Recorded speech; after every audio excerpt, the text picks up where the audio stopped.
Welcome back to the Wrong Advice Podcast. I'm your host, John Picciuto, and I'm very excited to have Chelsea Riffe on the line with us today. Chelsea, how you doing?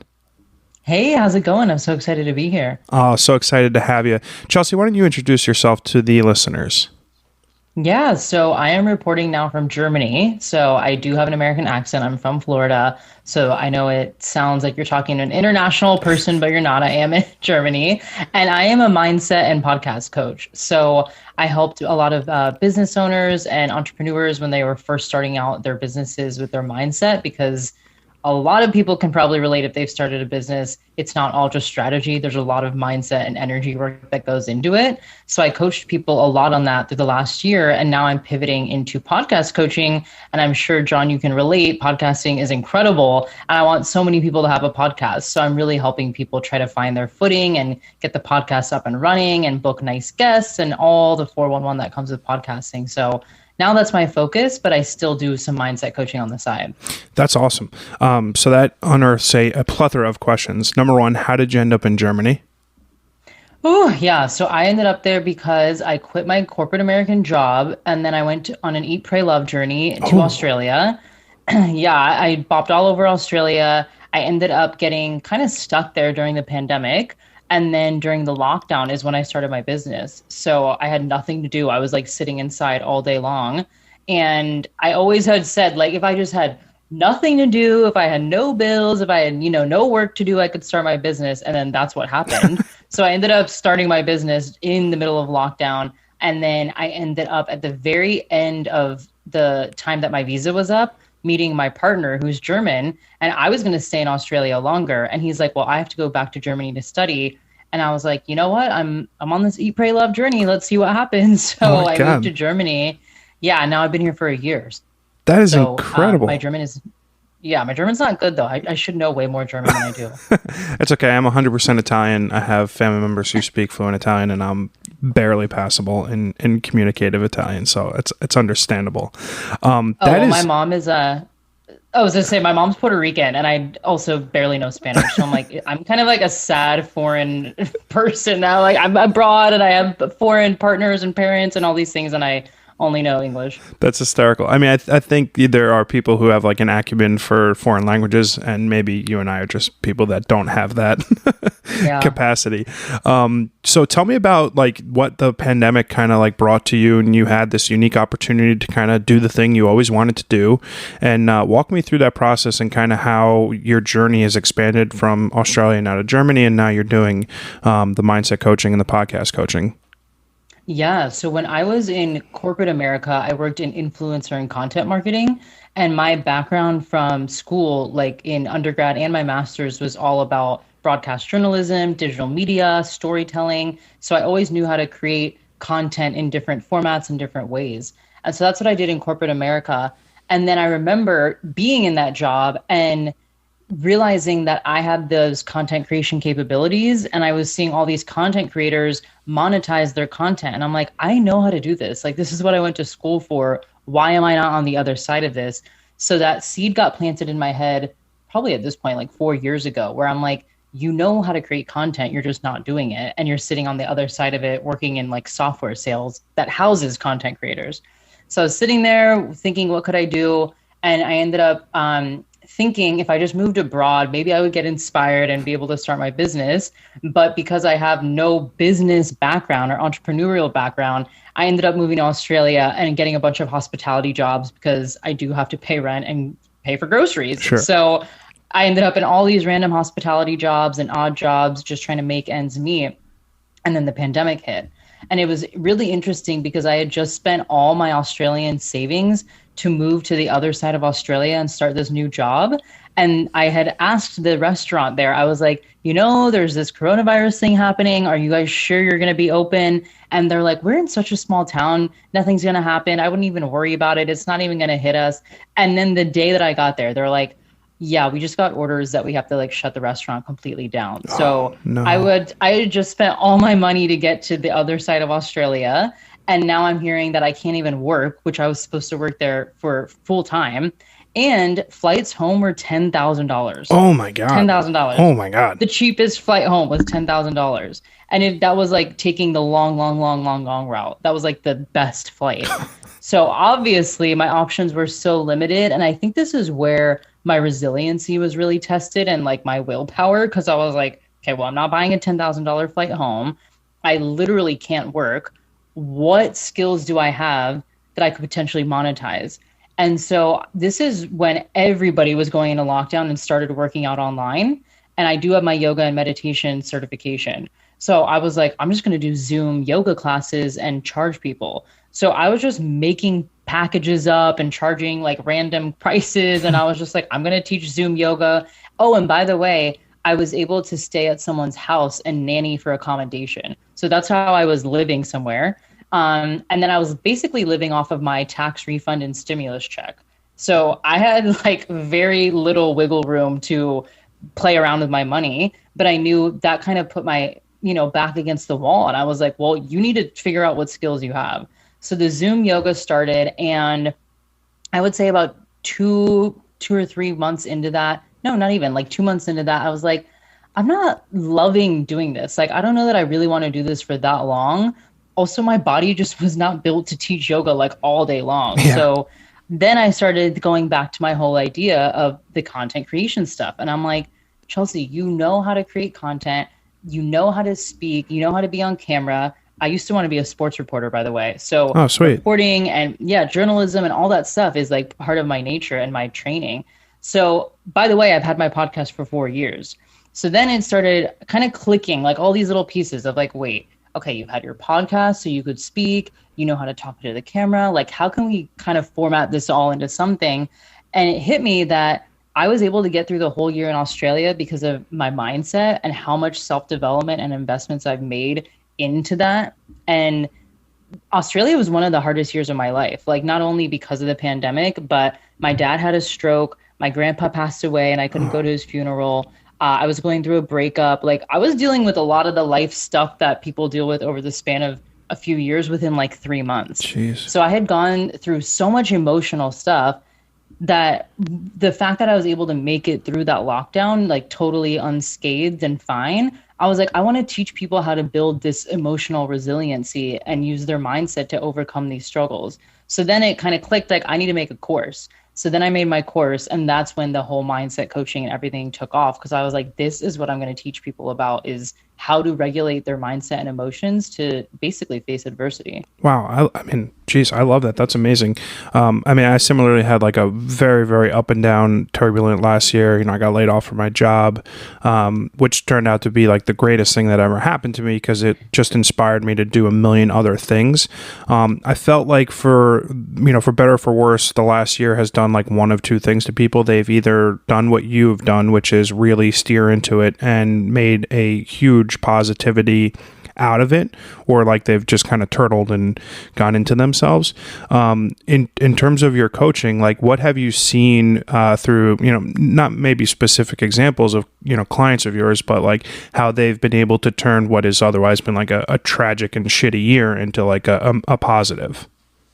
Yeah, I always basically tell people, and this is something I learned through therapy and my own mindset work, is like your thoughts are not facts. So when I first heard that, it seemed so obvious, but I was like, no, they are facts because I'm thinking them, like it's in my mind. What are you talking about? And then my therapist was like, no, like if you went to a court of law, that would not hold up. Like it's not the actual truth. And I was like, wow, that's a really interesting concept. I can change my thoughts.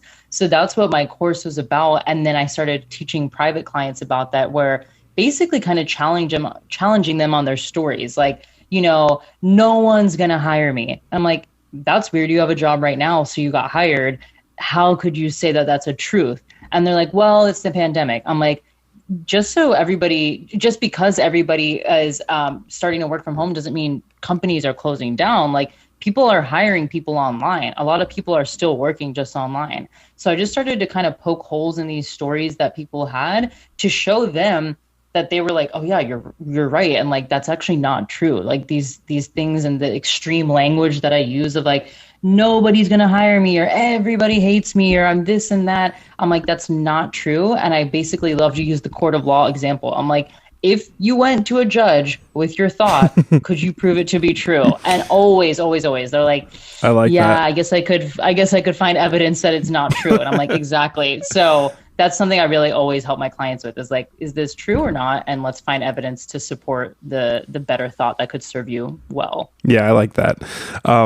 That's I'm gonna steal that for sure. I like that a lot. Yeah. I mean that's tremendous. I found, and forgive me, I don't know how old you are, but I found that like in the last couple of years, I've seen the most growth like individually and inside myself than probably any other period of time in my life. And, you know, I'm sure a lot of that was, you know, through trials and tribulations and stuff. Over the last year, you've done a lot. You know, obviously you've started a business, you've started, you know, really finding yourself in your career. What is the one thing that you've done over the last, you know, 12 months, whatever, that you're most proud of? Oh, I would say that the one thing that immediately comes to mind is getting my finances together and like getting my shit together around finances. Can I cuss on this podcast? Oh, fuck yeah. Okay. Yeah, I would say that has been, I'm 30 by the way, so I don't mind sharing my age at all. Throughout my whole 20s, even though I was making really good money, excuse me, in my corporate American job, I somehow was living paycheck to paycheck. Like it made no sense. I would get a big commission check and blow it. I would get another paycheck. It would be gone. Mm-hmm. Somehow I would have to ask my dad to send me money. And I'm like, this doesn't make sense. Like I live alone in Chicago by myself. How on earth am I living paycheck to paycheck? So I remember during the whole pandemic, weird fun fact, Australia, you get paid weekly. And I don't know why it just feels more safe to get paid weekly than bi-weekly. Because you're like, you know what I mean? Like every Monday, my check is just coming. So I never really felt that pressure to get my finances together. And it wasn't until I started my business where I was like, well, the business and the fact that I started it with like little to no money, where I'm like, you can't just pretend that one day your finances are going to be sorted. You really need to sit down and like understand your expenses, understand what you can, you know, do you have access to credit? Can you get some funding? Like, I don't even know. It took me a very long time to do that. But I will say that is one of the things I'm most proud of because I put it off for years. Mm-hmm. Yeah. I mean, I had a similar experience in my 20s. I'm 35. But it was more so, you know, I lived with my family for a very long period of time. So the lie that I told myself was it's okay for me to buy, you know, 100 pairs of sneakers or, you know, 5 watches or whatever, you know, bottle service at the club because, you know, whatever, I'm going to get paid in 2 weeks and I don't have rent, so I can do all these things. And then you end up, you know, really being like, what the fuck am I doing with myself? Yeah. But yeah, that's awesome. I find what you do from like a career perspective extremely interesting because I look at social media as this like double-edged dagger kind of deal where it's an immense love-hate relationship that I have with it because, you know, I rely on it for, you know, listeners to my podcast and clients for my photography. And you can get caught up in looking at analytics and metrics and, you know, growth. And for someone who's trying to be better internally, it becomes like this, you know, cloud, right? So for me, an important question that I had for you was, how do you look at it as something besides like a keeping up with the Joneses type situation where you can try to attack social media growth and, you know, your online presence in a more positive light than, you know, how it can occasionally kind of cloud?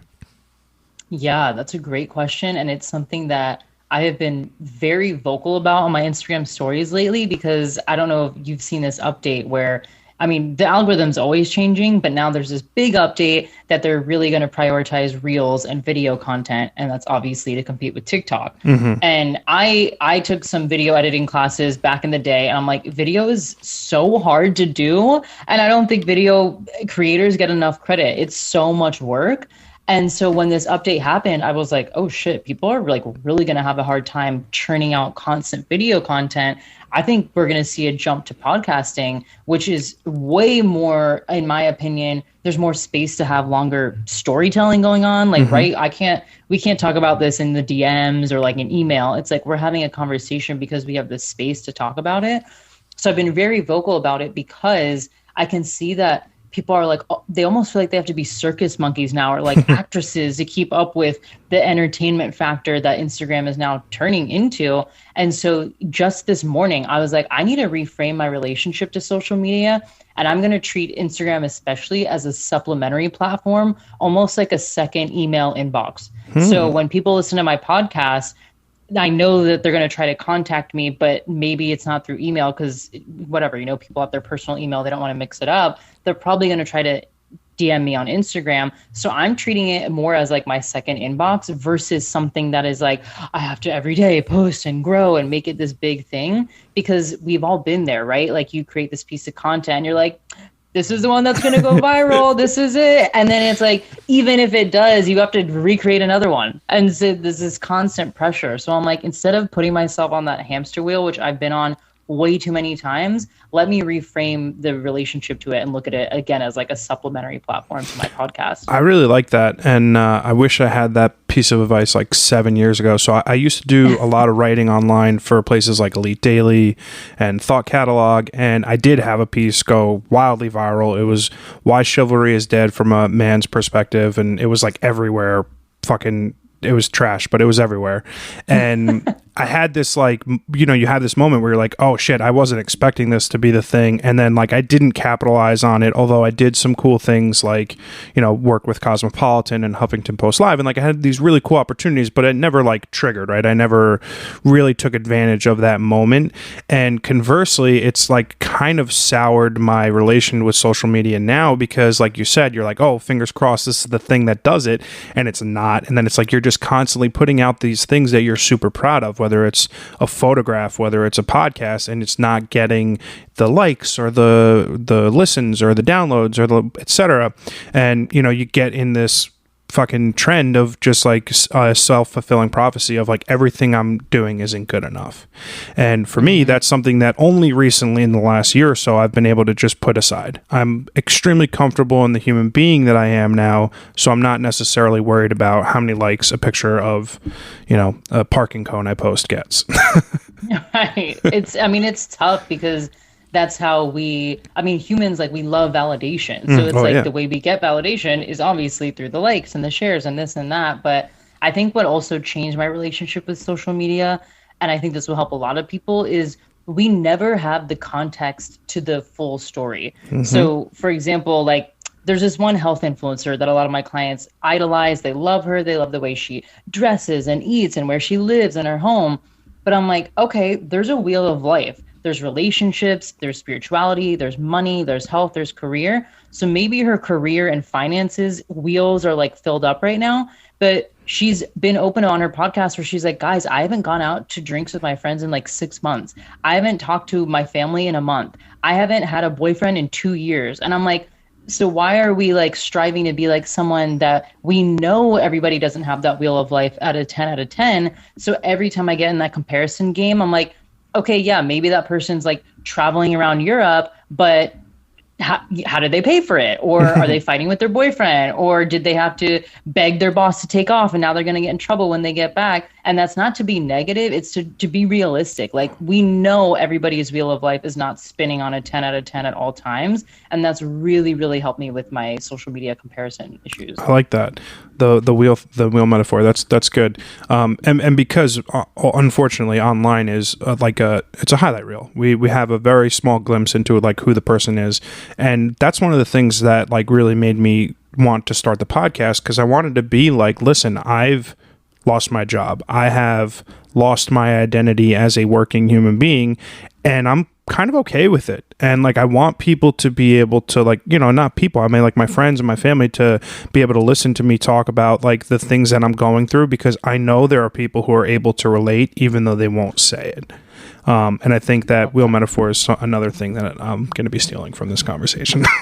Oh yeah. I mean, like I said, that's why I've been screaming from the rooftops about podcasting, because to me, podcasting isn't just, oh, I'm putting a podcast out and hopefully get a lot of listens. It's like, we get to have incredible conversations like this that I know is going to help someone, even if it's one person. And I see it as a long game. And I was like, wow, however many podcasts I've done now, I've been able to talk to that many incredible people. Imagine if I keep going, how many more incredible people I get to talk to. And with podcasting, it sounds like you agree with me, is like, it's kind of therapeutic. Oh, I'm totally. like, I love turning on the mic and like being like, woo, let me just get all my thoughts out. And I don't have to worry about, is someone watching my live video or this and that. It's like, let me just plug in the microphone, say what I want to say. And I always feel lighter after I record. I couldn't agree with you more. I have a cheesy line at the end of every podcast that everyone I have on my show is like now family. And it is true. These are like hour-long therapy sessions where you get to have conversations with, we're strangers, but now, through this common experience, we become friends. And there's something sort of refreshing and amazing about podcasts that allows something like that to happen. And it's one of the reasons why I love it. I've been pretty vocal about how, like, throughout my life, you have these, momentous occasions like high school graduation, college graduation, first job, etc. And for the most part of your life, you're always like, where am I going to be in 5 years? Like 20, 25, 30, 35, etc. And the expectations very rarely match reality. As a 30-year-old woman now living in Berlin, do you see yourself trying to forecast your life further into the future as 5 years out, or is it something where you've reached a point where you no longer have to look ahead like that anymore? It's definitely where I don't look at it anymore, because everything I look back at now to from where I've been. Wait, let me rephrase this. When I look back at where I've been to where I am now, I could have never forecasted it. So I'm like, why would I think now forecasting would make me predict or even help? Like, even my career in corporate America, that happened kind of randomly. Like, I went to a career fair and ended up meeting these people in Chicago that were based in Orlando, Florida, which is where I'm from originally. I'm like, that's weird that happened that way. So if I would have forecasted it like, oh, in 5 years, I'm going to be a sports reporter on ESPN and keep doing it that way, I would have never had the opportunity to meet those people. And then had I never taken the chance to come to Germany and like see what would happen, I would have never actually known what the experience would be like. So now I don't forecast as much as I do.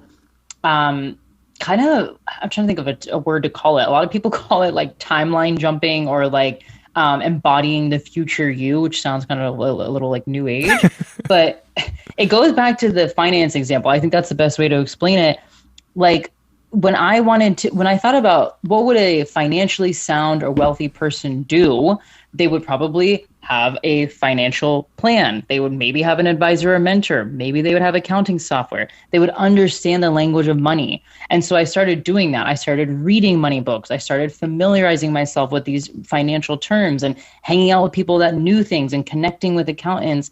And so eventually that paid off, and I became the person I wanted to be around finances. So now I do that with everything. Like, if I really want to be, let's say, I don't know, an author in 5 years, instead of being like, I'm going to be an author in 5 years, it's like, well, what would an author do right now? She would probably set aside time to outline her chapters and start writing 1 page a day. And then you just inevitably become that person. Wow, that's awesome. I would imagine that being a mindset coach helps with that type of a mindset. So as a coach for, not just podcasts, but like, having that kind of goal-oriented thought process as well, what do you find is like the most common theme in terms of like an inhibitor for someone to kind of have that mental view of their own life? Ooh, this is a good one. I would actually say there's two big ones that have kept coming up over and over and over. And the first one is people thinking that because someone else is doing it, that they can't do it. And I always remind people that I'm like, guys, no one, I hate to burst everyone's bubble, but like, no one is that special or unique. We're all just adding our own flavor onto it. Like, I know for an actual fact, I could take this to a court of law, that if I brought my podcast to a judge, I know that there are other people talking about what I talk about. There's probably 50,000 podcasts that talk about what I talk about, but they don't talk about it the way I do. They don't have the angle. They don't have my voice. So that's why I keep doing it. And I know you're Italian, so you'll appreciate this example. I use Italian restaurants as an example. No matter like what neighborhood you go to, there's always a few Italian restaurants. And one is known for their meatballs, and one is known for their subs, and one is known for the wine and the ambiance.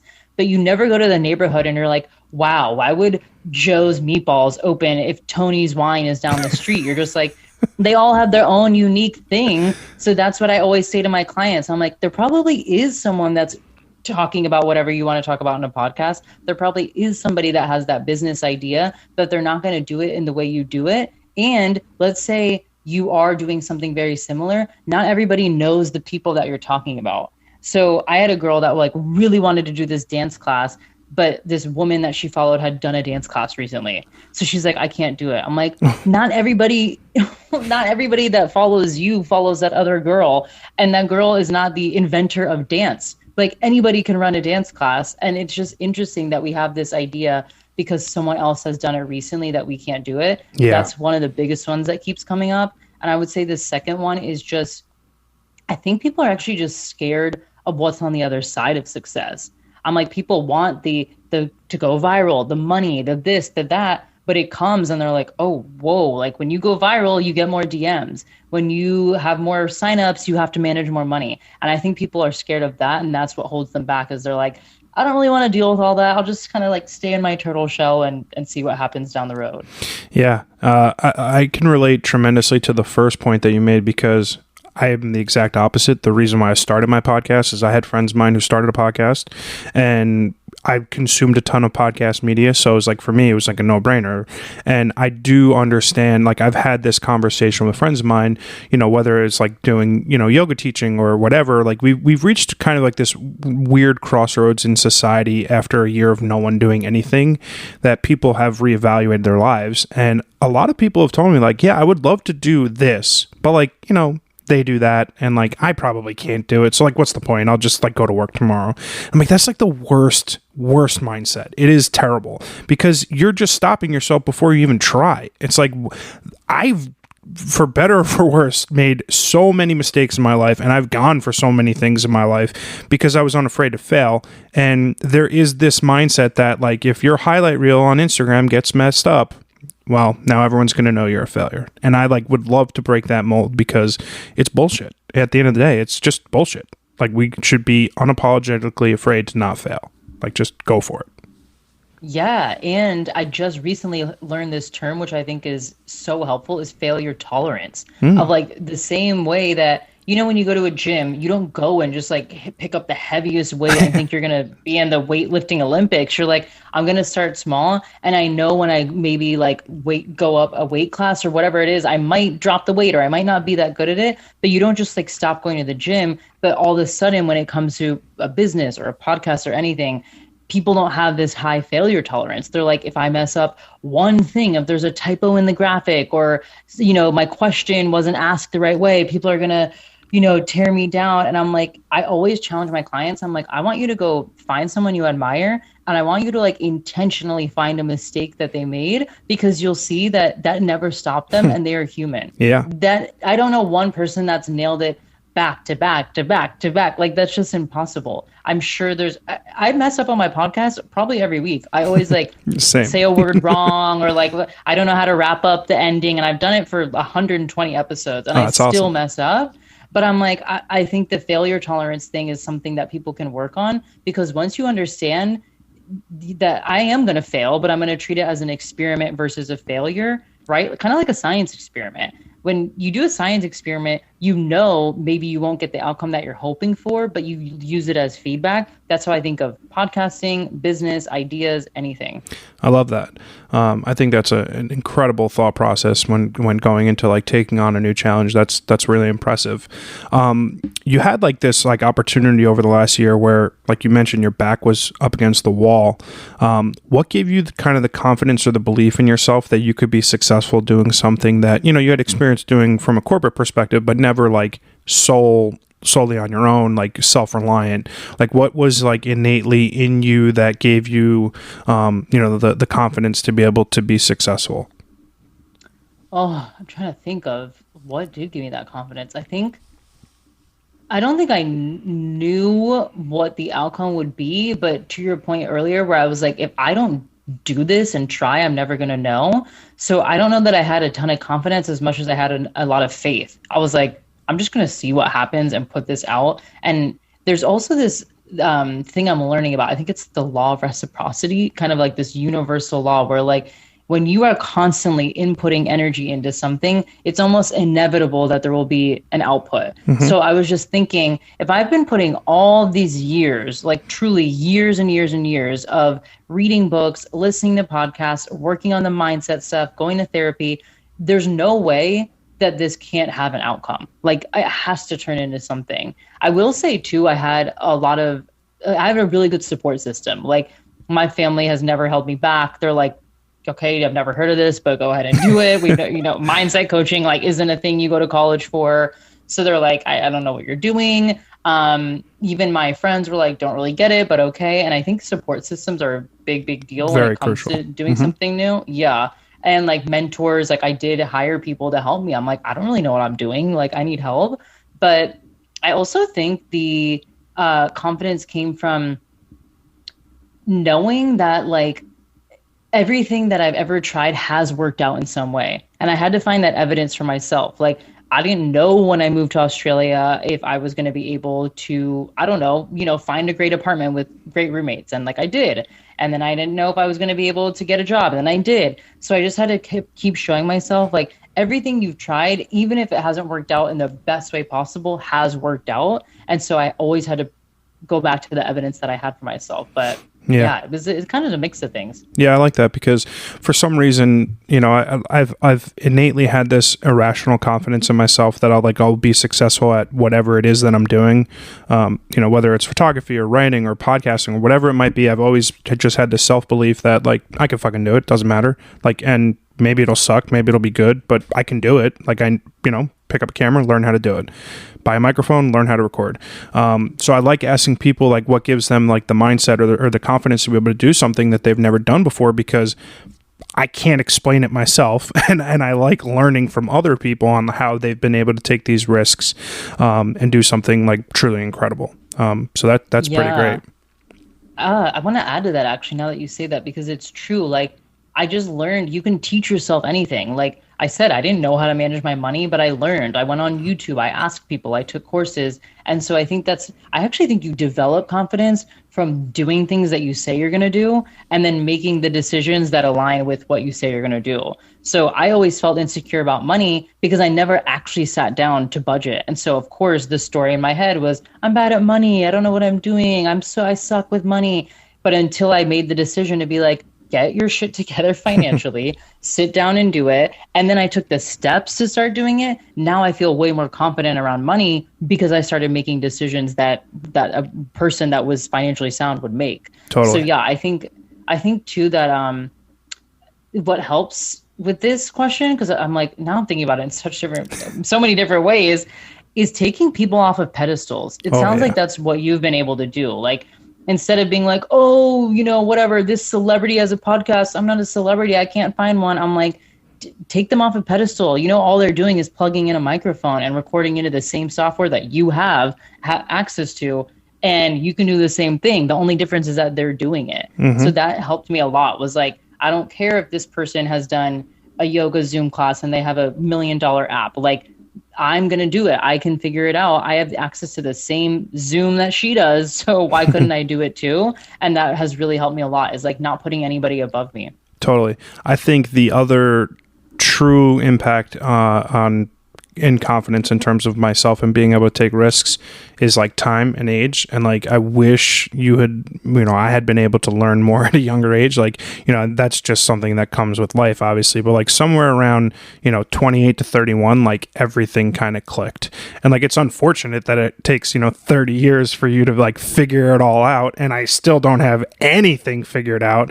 But it is like the time piece is like a huge, teacher. Like, time teaches you a lot. Like, the lessons that you learn over the course of your life is a huge impact on you being able to take these risks and do those things, for sure. Yeah, I think also if you didn't go through a lot of these things, you wouldn't even know how to handle it. You know what I mean? Like, totally. It took me being so bad at my finances to prompt me to want to look at them. It took me going through dating really shitty guys to be like, okay, now I know what I want. I mean, the person you're hearing now, to your point, is not who I was when I was 20 to like 28. I was blacking out every weekend, so hungover at work. Like, Yeah. doing not bad things with bad people. You know what I mean? It was just like, this isn't who I was. But eventually you kind of get sick of your own shit and you're like, I'm going to turn this ship around step by step, and you end up doing it. Totally. How do you deal with, I've found often that there is, I don't know if it's like a FOMO thing with people, but like, there's something innately where people don't want to see growth, right? Like you mentioned, like 20 to 25, you were blacking out, making bad decisions, like similarly the same. And like, there's something about society now where like, you're not allowed to make mistakes in life at an early age. And I find it like a very detrimental thing in the world that we live in, where we're no longer allowed to like be better versions of ourselves. And it's almost like anything you did previous to you, like getting to the point in your life where you're comfortable in your own skin, is like at any point can be brought back up and being like, nope, canceled, you're done. I think that what's missing a lot is like people not really thinking through, how did I deal with that when I was younger? Or like, how would I want to deal with that if that happened to me? Like emotional intelligence is actually the word. I mean, I was thinking about this myself, where I'm like, yeah, I used to be really reactive to things like, oh yeah, screw them, or they didn't do this right, or this and that. And then I really started to put myself in that person's shoes, or whoever it was. And I'm like, wow, if someone, came for me right now or something, I would pray that they would be like, you know what, let's give her a chance to course correct, or let's give her the chance to apologize, or let's give her the chance to be like, I was a different person back then. That's not what I believe in anymore. Sure. And it's taken me a lot of like self-reflection to come to that point where I'm like, yeah, I don't need to, I'm not the sheriff of the world. Like I can't decide who gets to make mistakes and who doesn't. So I can't expect people, like I don't want people to do the same for me. But I think also, again, social media has just amplified things more. Totally. Like who I was when I was 21, you weren't seeing a lot of it because it wasn't as documented, where now you walk down this, I mean, I do this all the time. I walk down the street and I'm filming everything and filming my grocery trip and filming my workout. And I'm like, no wonder everybody is just being under a microscope now, where I'm like, none of that existed when I was in my 20s. Yeah. Thank God. Right. No, literally, thank God. I've had this conversation with a couple photographers who I've had on my podcast, who have had, tremendous success in their careers and worked with huge magazines and brands and the whole nine yards, about dealing with imposter syndrome, about how I, for better or for worse, as much as I've improved as a human being in my own eyes over the last few years, I still, whenever I hop on the microphone or I pick up my camera, I have this teeny tiny little bit of doubt of like, who the fuck are you to think that you can do this thing? How do you deal with imposter syndrome, and what are some things that you can like give as tips or suggestions for the listeners on how to try to avoid the trap, which is, that self-doubt? Oh yeah, this is something that I think a lot of clients come to me with as well, is the imposter syndrome. And I've really been trying to explore the definition behind that versus insecurity, because I'm like, are you feeling like an imposter, or are you just insecure? Because I do kind of think they're different things. And so I feel like if you're insecure, it's because there's something you don't know. So for example, like one of my clients, she started a new business and she's like, I just feel insecure because I don't know certain things about the industry I'm in. So I'm like, okay, so you just go learn, like go take a course on it, go watch a YouTube video, go read a book, go listen to a podcast, and you develop confidence. Just like when I moved to Germany, I'm like, I was so insecure when I moved here. I don't know the language. I don't know anything about German, like culture or anything. And I'm like, I had to put myself out there. I had to go sign up for a language school. I had to download Duolingo and practice, like, and it's still kind of embarrassing where I'm like, I'm insecure about it. But I think that is different than imposter syndrome, where you feel like you're going to get caught because you don't have the proper XYZ certifications or qualifications. And I used to deal with this a lot, even at work. I got hired as a manager when I was 25, and I was managing like 35-year-olds and people older than me. And I was like, wait, they're going to catch me and be like, she's not a real manager. Who is this girl? We got to kick her out of the company. And I'm like, well, no, they did the interview with me and they hired me. Like, what's going on? And I'm like, looking back, I'm like, I think I just felt like an imposter because of how society tells us, like, you can't be younger and manage older people, or whatever the case is, right? You can't be a successful photographer at age 20. And there's all these like fake rules that exist that we hold ourselves to. And I think that's where imposter syndrome comes from, is we've been sold this story that everything has to be so hard and take so long, and you have to put all the blood, sweat, and tears in.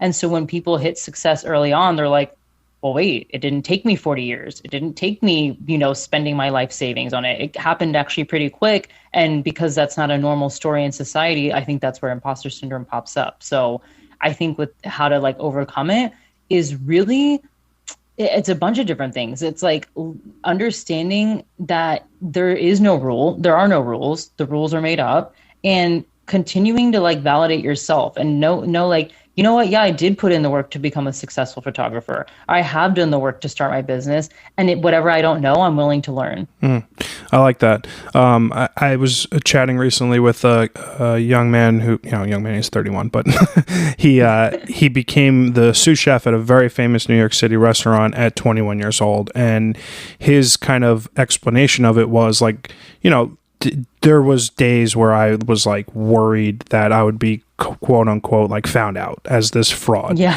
He's like, but that would like belittle all of the hard work that he had put in to get to that position.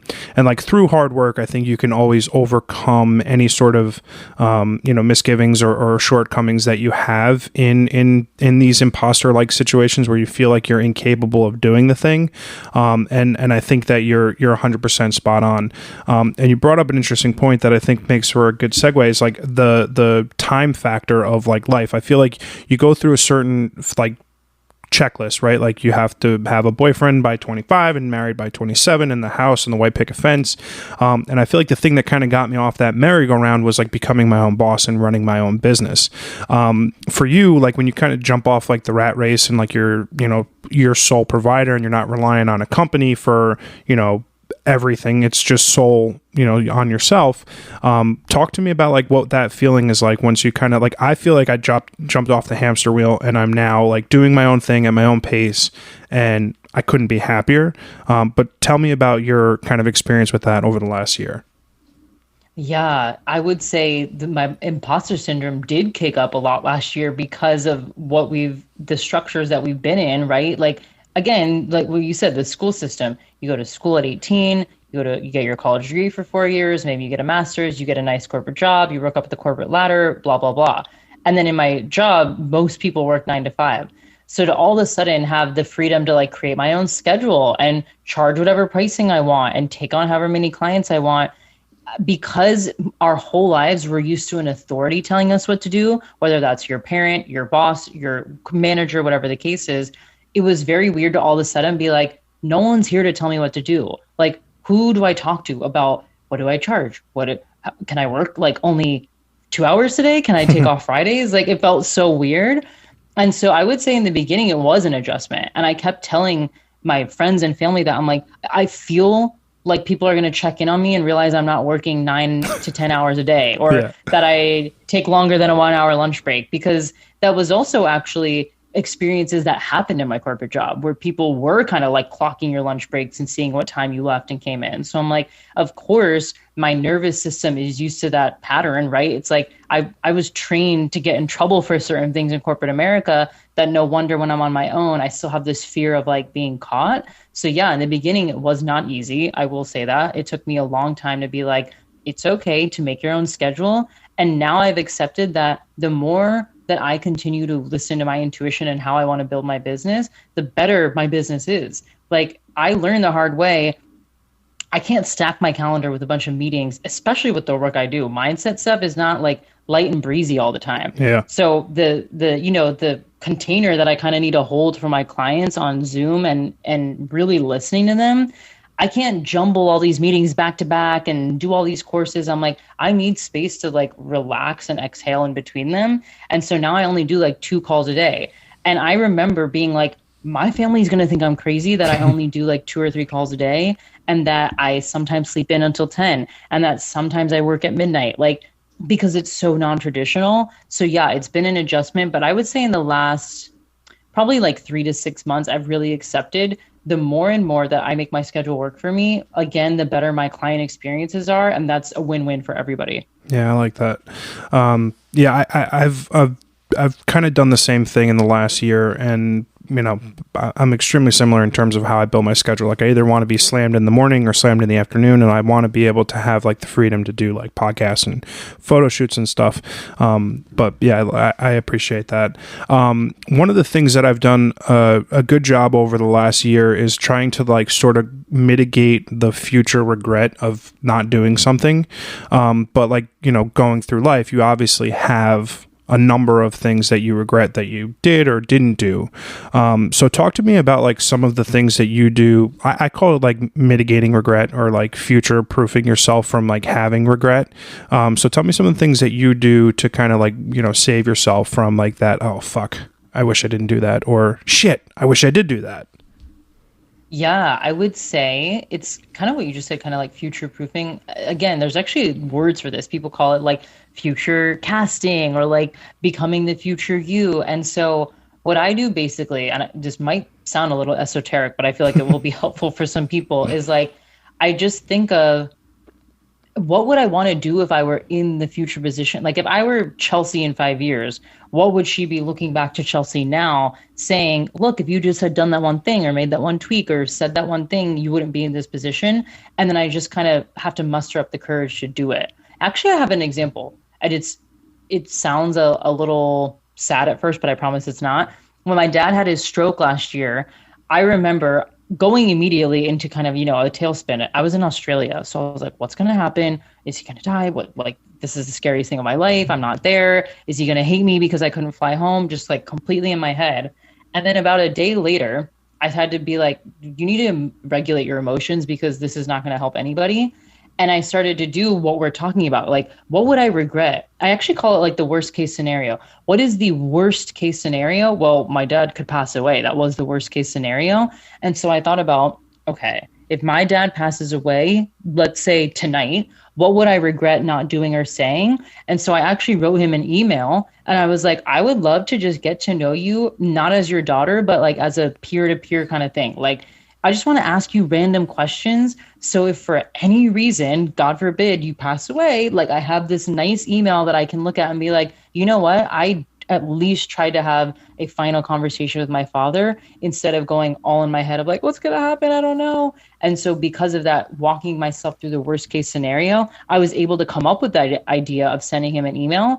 And now we have this beautiful email exchange where he answered all these fun questions. And now I know him from a different perspective. And now I do that with everything. Like, what is the worst case scenario? And then work backwards from there. But it's definitely a practice. It's something you have to actively do and really walk yourself through it. I really love that because like I've randomly started, I didn't know it was like a thing, but I have started doing similar conversations with not just my parents, because they're older, but like with like friends and family in general. It's weird. You can be lifelong friends with a person and like not know what their favorite color is, or like, know someone for 30 years and not know like what their favorite movie is.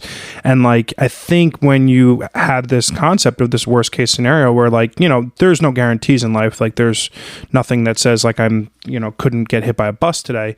Like a year like this last year really, enforces the fact that like, getting the opportunity to spend time talking to your friends and family is like what's probably the most important thing in life.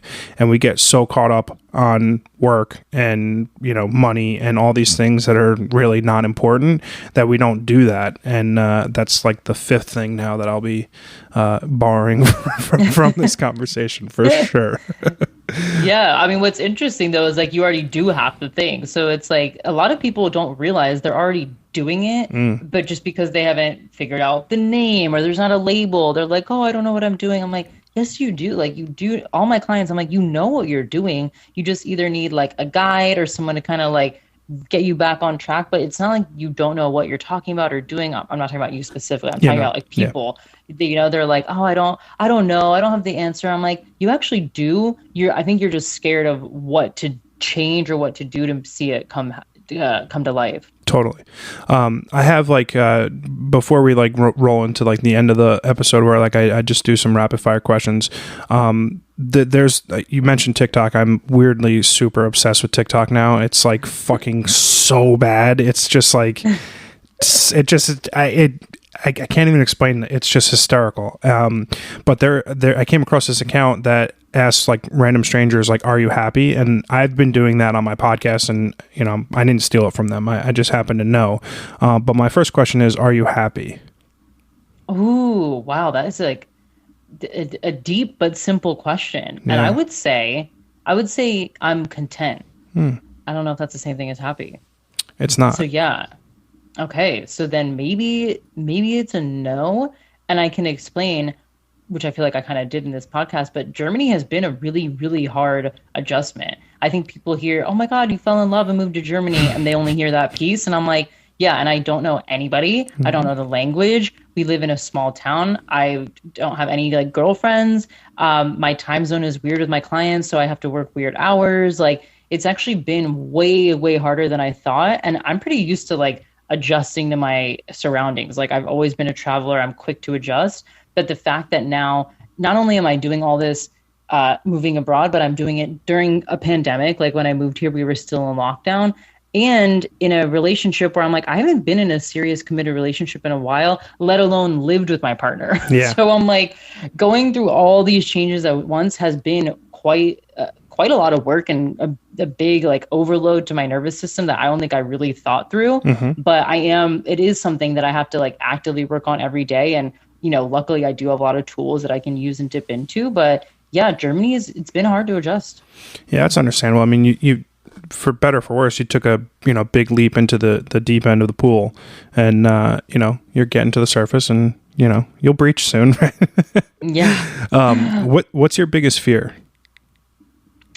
Ooh, my biggest fear right now is like knowing that I have a good idea or big vision, and then not acting on it because I'm like scared of what people think. And that's actually coming up right now. Like, I've just been really inspired by music videos lately, and I'm like, I want to rebrand, but I want to do like a big rebrand. Like, I want to do a photo shoot as if I'm a performance artist. Like, I don't want to do a cute little photo shoot in a cafe working on my laptop. Like, I want to pretend I'm like Lady Gaga, and I'm like, that is actually kind of nuts because I'm just a mindset coach and a podcast coach, you know what I mean? But I'm like, I just think if we have the freedom right now to create our reality, which I think many of us realized in 2020, I'm like, why would if I'm going to hire a photographer and go to a cafe, why don't I do the same thing and hire a photographer and like go to a cool city and do like some shoot with body art and glitter and paint? And I'm like, it sounds crazy. And I'm like, that's cool though. I just feel like it's this big idea and big vision that I'm like, I would be really fearful that I would just let that die and like always look back and be like, wow, remember when you had that really cool idea and you just like didn't act on it because of whatever, it wasn't normal. Yeah. I saw some video on YouTube. I can't remember who it was. Whatever. The premise was that like it takes X number of days for someone to like relearn a habit, right? So like for this person in this video, the habit was he wanted to get into a point of making like a checklist every day of like 5 to 8 things, and then check all 5 to 8 things of those things off every day. And I noticed that I do like set a voice memo or a reminder for later, like write, hey Siri, set a reminder for blah, blah, blah, blah, blah, or hey, blah, blah, blah, blah, blah, do this. And then it's like these ideas that I have on something that I want to do. And then like, I just have this habit. Oh, Jesus. Siri, stop. That was funny. And then I have like this fucking 35 reminders on my phone, and I'd never check them off. So in the last 2 weeks, I've started writing them down on paper and then crossing them off as each of those things get done, and it's made a tremendous impact on just like my productivity, and then like also things that I want to do and get them done. So by all means, oh sweet, yeah, nice, yeah, I love that. That's what I do too. Yeah, for those of you who can't see us, Chelsea just held up a piece of paper with her checklist. So yeah, that's awesome. Yeah. Yep. And I only write down a few things every day to make sure that it's doable and I can cross them off. I like that. Yeah, this is new for me, so I'm super into it. What inspires you? What inspires me is for sure right now, plants. Like I have been, so I don't know why. I think I've been watching a lot of Our Planet, and I have been so inspired. Well, taking a step back, I never had plants before. I was like, I'm not a green thumb. I'm not a plant person. I could never take care of one. Like I never understood the hype around plants. And then when we got to Germany, like I said, it has been really hard adjusting. And I'm like, I feel like we need to spruce up the room with some plants. And so we kind of went crazy and bought all these plants.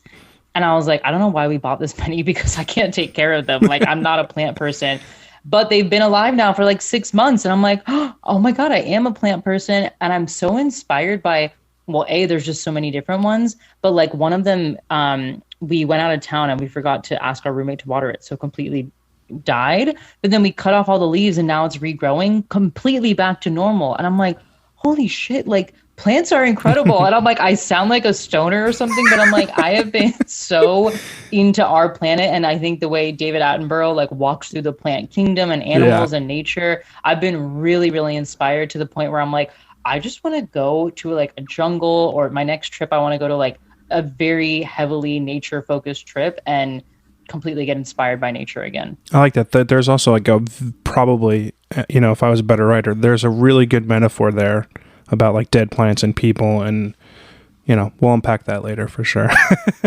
Oh yeah. No, I mean, I actually like use a metaphor all the time with my clients when they're like, I want to go fast and get this thing off the ground and da-da-da. I'm like, a plant does not grow in one night. It needs water. You don't sit by the plant and like obsess over it and be like, why aren't you growing? Get to growing. You're like, you give it its space to grow, and then all of a sudden you look over and you have this like beautiful plant in the window. I'm like, that's going to be your business or your podcast or your idea. So that. I've been dropping a lot of plant metaphors lately with my clients. I like that. Yeah, my brother, I haven't had him on the podcast yet, and I'm dying to have him on, but he read me some statistic like, 1% of podcasts exceed like 10 episodes or something, which is like mind-boggling to me because there's so many podcasts out there. And he was like, I'm so proud of you for like continuing to do this, and like you're into your 30th plus episode now, like that's awesome. I'm like, dude, I'm not doing shit. Like these are just conversations with people. He's like, you just like kind of at times have to like understand that like you're doing something cool whether you can't realize it in the moment or not. And similarly, that's the plant metaphor. Like it's growing, it's there. I just can't see it. Exactly. Yeah. And it's that is an interesting stat, right? Like I found the Crazy. same, and I was like, wait, how is that possible? And my friend actually started one, and then about 7 episodes in, she stopped, and I was like, wow, that's so interesting that after 7 you stop. And I'm like, I think because people get scared of like, oh my God, I'm gonna run out of content or guests, or I don't know what to talk about anymore. And I think to your point, when you've done a really great job of being like, these are just conversations. I don't need to put pressure on this to be some like massive content machine. And now it's turned out to be something really enjoyable for you. Oh yeah, I love it. It's tremendous. What's your favorite book? Oh, I would say people talking a lot about money. So one of my favorite ones that was so helpful was You Are a Badass at Making Money by Jen Sincero. She was this writer who was really, really broke. And she's opened up about her story about how she ended up making money and now is a famous writer and makes a lot of money. But what I liked about it, it was very practical. So it wasn't this like vague money book that was just like using big words. It was like at the end of every chapter, it's like, here's 5 things you can do literally right now to work on your money story or your money habits. And I always recommend that book to clients when they're like, I don't know what to do when it comes to money. I'm like, don't start with the big, heavy, like financially, what's it called? Like investor books. Like start with this basic one. And that one honestly was like the catalyst for me getting my finances together. Nice. What's your favorite movie? Oh my God. The first one that comes to mind immediately is 10 Things I Hate About You. With Nice. Heath Ledger and Julia Stiles. I love that movie. So good. Yeah. There's so many famous people in that movie. It's crazy. It is. I like every time I rewatch it, I'm like, why doesn't this movie get more hype? But I think it came back kind of during the pandemic when everybody was just watching movies all day. Yeah, exactly. Yeah, for sure. What's your favorite food? Oh, okay. It used to be chips and salsa. Like everybody knew this about me. I actually think it's on my website as a fun fact. But when I moved to Australia and Germany, the Mexican food here is not good. And the chips and salsa I don't think I've had quality chips and salsa in like 2 years. Oh, no. I would say right now it's probably steak. I really, really love steak. Nice. Yeah, same. Obviously, yeah. Nice. This is a bit heavy, but do you believe in an afterlife? Oh, 100%. Nice. Me too. Yeah, not heavy at all. It's like part of my work. I actually talk about it a lot. That's why I'm like, some things I hope today made sense, but I'm like, I am like quite spiritual and believe in an afterlife for sure. I like that. Yeah, same. For sure. What's like one piece of advice that you can give to people who are listening to you for the first time on the podcast? Okay, so I feel like the best piece of advice I can give people right now is going back to context is key. Like, you cannot make a judgment call on anybody until you have all the context. You cannot compare yourself on social media until you have the context. You can't make a decision on something until you have the context. And I really have started to like take that in and embody it in my life. And I think that has helped me overcome so many things, the comparison, envy, jealousy. I'm like, I don't have all the context, so I'm not going to make any judgment calls. And I feel like I've actually become quite a less judgmental person because of this piece of advice. Oh, I like that. Yeah. It's weird. I have become less judgmental later in life, you know, political shit aside, but like just like people stuff. And I wonder if it's because I've just realized everyone's just like the same semi-broken human being as like I am. So like, yeah. Right. Exactly. That, I guess, I know I'm breaking the rules by giving two, but it's like, stop putting people on pedestals. Like, I've had some really, really big names on my podcast, and people are like, did you pay that person? Like, how did you know their like cousin? How did you get them on? And I'm like, you know why? Because they are a human being. They wake up, they have to eat breakfast, they have to go to the bathroom, they have to shower, they have to put a shirt on. Like, they're not some like alien, untouchable, God. Yeah, I'm like, hello, they do all the same things we do. They just either have more money or more teams or more help, but like, they're still a human being. And to be honest, like from a practical standpoint, podcasting, people love talking about themselves for an hour. So it's actually quite easy to book like bigger names on podcasts than people think. But I really think the moment I took people off of pedestals, I was like, okay, I can do anything. No one's above me or below me. I've gotten better at that lately. I was on a friend of mine's podcast just yesterday, having a discussion about taking people off pedestals. And it's such a crucial and important thing that if you're able to do it, and it's like super hard, you know, you look at someone, they've got 50,000 Instagram followers or, you know, millions of dollars, and it's easy for them to be something that you like reach for. And then you got to realize like they're just a person. Like, everybody poops. Yeah, just a person. They had to build their Instagram following just the way you're building yours. They had to do, you know what I mean? Yeah. Like, I think people think I actually read this quote that like, when you see someone's overnight success, it's actually like 5 years of work or something. Oh, I'm like, yeah, way more. It's true. Yeah, it's true. Yeah, I'm like, it's never just overnight success. I saw that. It's like about like actors, like, oh, like blah, blah, like they're an overnight sensation. Meanwhile, they've been in like 200 TV episodes and like a million things. And yeah. Yeah, for sure. I give the caveat on like putting people on a pedestal. Like I don't get like starstruck or like intimidated by famous people in any way. But if I had Bill Murray on my podcast, I think I would not be able to handle myself. That's like one guy who I think would just be like the ultimate like fucking human being to chat with, for sure. Yeah, exactly. I'm like, there are still some people that I'm like, okay, yeah, I would obviously flip out if Oprah was like, yeah, right. Hey, I'm going to come on your podcast. I'd be like, oh, Oprah? Yeah. Really? But yeah, like it's still, again, Oprah poops. Oprah has to go to the bathroom. So it's like, she's a human. Yeah, I've got young nieces and nephews, and I use the everybody poops metaphor a lot because, you know, it's a very easy way to get someone off a pedestal. Yeah, exactly. It's so easy. My last question for you is, give me a recommendation for everyone hearing you for the first time today of something that you've consumed lately. Could be a book you read, TV show, movie, podcast, just something that you've recently consumed that you want to recommend. Oh, this is a good one. I think the failure tolerance thing we talked about, it's an article. I'm pretty sure it's like in the Harvard Business Review. It's a quick article just about failure tolerance, and I read it like 3 times because it was so eye-opening. And it was basically like, to hit success quicker, you need to fail like faster, something like that. And it really taught me the importance of like building your failure tolerance muscle, and that's really changed my perspective in the last few weeks. I like that. That's good. I'm gonna read that and steal the 7th thing from this conversation. Chelsea, thank you so much for coming on today. I had such an amazing time chatting with you. Again, cheesy as it sounds, welcome to the Wrong Advice podcast family. I'm so happy to have you here. Look forward to definitely having a conversation with you again in the future, and have a great rest of your day. Thank you. This is incredible. Oh, thanks so much. Take care.